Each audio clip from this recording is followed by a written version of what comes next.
uppercut, uppercut, sonic boom! Well, hello there, humans, bees, earthlings, wherever you are, wherever you are, whatever you're doing, and if you're lucky enough indeed to be doing it too, welcome back to the channel. Today, I'm just going to give you some tips, both pro and against the sniper. Basically, things that can help you live when snipers are shooting at you and things that can help you get the shots when you're the sniper. And I'm just going to show you some clips that I cut from some vids that I've been looking at this week. Let's have a chat. Hot tips for sniping.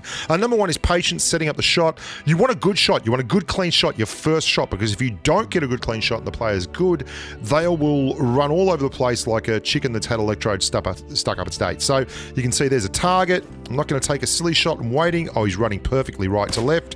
Lead the target. Headshot, level 2 helmet. Thanks very much. Basic stuff.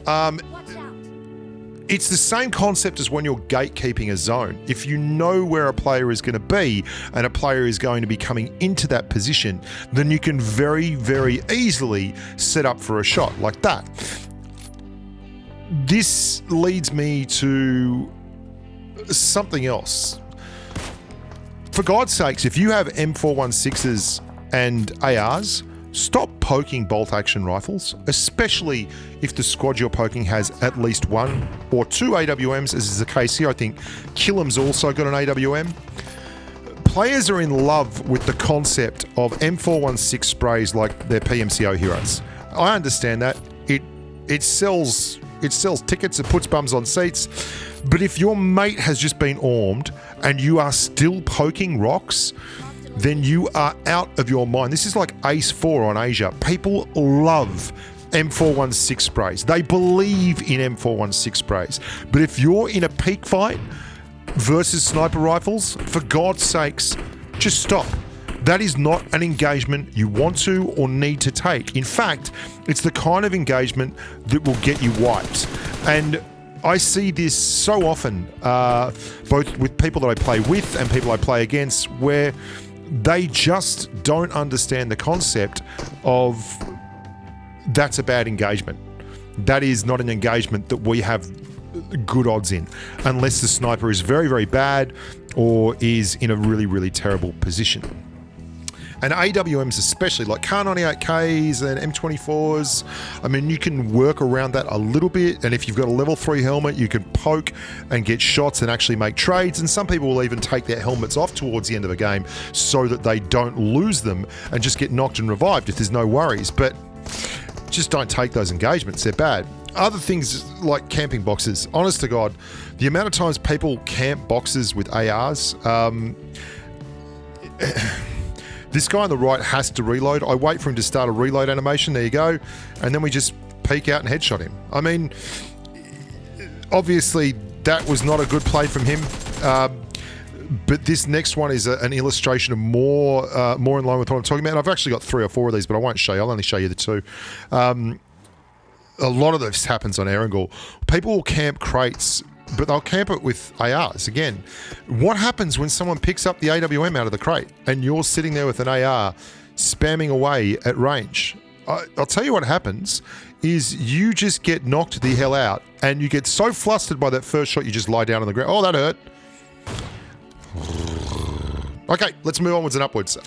Movement draws the eye. If you're a sniper and you're looking down the barrel of a 6X and you're looking through foliage, you can actually track targets by just tracking the movement. Look, you can see there, that guy is moving around, and then you just aim above where you think their head would be, and you can see movement there. Following the movement will draw the eye. So if you're getting shot at from range, get into hard cover. Just having a tree between you and the bad guys will not be enough. And make sure that you don't just run to a tree if you don't know where the sniper shot is coming from, because man, this guy runs to a tree and I actually aim next to the tree first because I'm like, that is where he's going there for cover. Remember, movement draws the eye. Also, don't shoot at someone as you're running into the zone if they don't know you're there, especially not, again, if it's with an AR. What is with these people and their absolute ridiculous obsession with spraying? I understand that we all have beautiful spray patterns and things, but if you miss and you're outside the circle and I've got an arm, like, you are absolutely screwed. And don't jump. For God's sakes, stop jumping. I mean, really. It's not good. When you jump in the air and someone is above you, it is really, really easy to lead the target. Let's have a look here. This is a long engagement. I'm going to walk you through this because I think these are some good tips for sniping. There's a guy over there. I can't see him. So I know there's a guy on my right as well. The circle's going to crunch me in a bit. Yeah, there you go. There's a guy on the right. So what I'm doing is basically smoking both sides so I can try and get a look. I've boosted up already, so I'm happy days. And I'm actually waiting for either one of these guys to clear the other guy, and they're engaged. And if I can't find him, then I'm going to have to do some clearing myself. So I'm being patient, and I'm going to switch out. I've done this before, like put a 3x on my other gun so that's the best scope I find for actually looking at. I've got the smokes there, so I'm able to get high enough fairly safely. I know he's over there somewhere. There we go. Tapped headshot and quick one. Another one. And we're back down into the smoke and then behind our tree. And I'm going to get the DBS and put a 3x on it, which is easier for me to actually, spot targets with. But then he fires. And that makes it fairly obvious. He's got to be over there somewhere. Pull the DBS out again. Bigger field of view. There he is. Excellent work, DBS. I knew you could do it. And there's our headshot to win the game. And also, he wasn't next to hard cover. Get to hard cover, for God's sakes. One of the best things about long-range bombing is, and one of the funniest things actually, it's quite cool, is when there's a third-party situation going on. There's two guys having a gunfight over there, right? But he's behind a rock, okay? He's behind a rock. So what you can do is you can clear this guy, and if he doesn't see the smoke, like if the rock is too big for the other dude to see the smoke, he just won't know he's dead.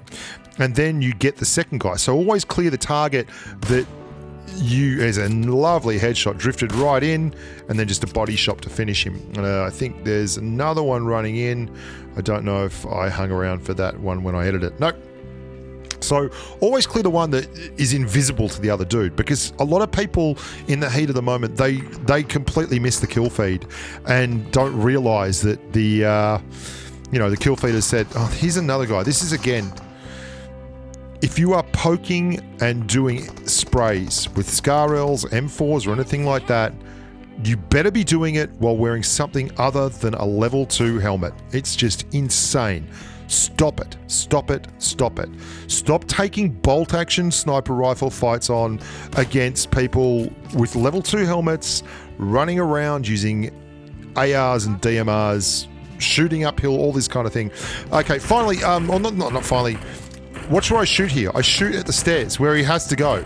I know he's got to go there to escape from Mr. Ouija, unless he's going to jump over the edge, in which case he'd compress and Mr. Ouija would probably be able to finish him off with a mini. So we shoot where he has to go, which is pretty good. Did I mention don't poke AWMs? Because this is just one bad decision. These guys and I had been fighting for a while, and I'd knocked them a couple of times, but he moved over to the left and I faked out a flank, and then he's going to run and jump. Don't run and jump against sniper rifles. Single shot bolt action sniper rifles, you run around doing zigzags and things. It's so much harder. Jumping is so much easier to hit. If someone jumps, I know it's hard, I know we all do it, but think about when you're getting shot at by a bolt action sniper rifle. You can time where they're going to land. I'll show you a great example of this. Bang, and the second guy jumps, and I just automatically shoot where he's going to jump, where he's going to land. And we get two very quick clears. Thanks so much for watching. Couple of quick ones before we go. One of them is one I've not heard a lot of people talk about, but basically, if there's a big gunfight going on, I just shoot the guy that's standing still. It's much easier. It doesn't matter if he's wearing level 3 or level 2. You can get a catastrophic headshot, and that's wonderful. Another one is on Sanok. Quite often, you will see a lot of very good players running only 4Xs. There's a reason for that. I prefer to run a 6X, but I will often, if I'm running a DMR, run a 4X max. You can see there's a guy up there. He's been shooting at me. He's in the houses directly to the east of boot camp. What I'm going to do is actually just change the angle a little bit.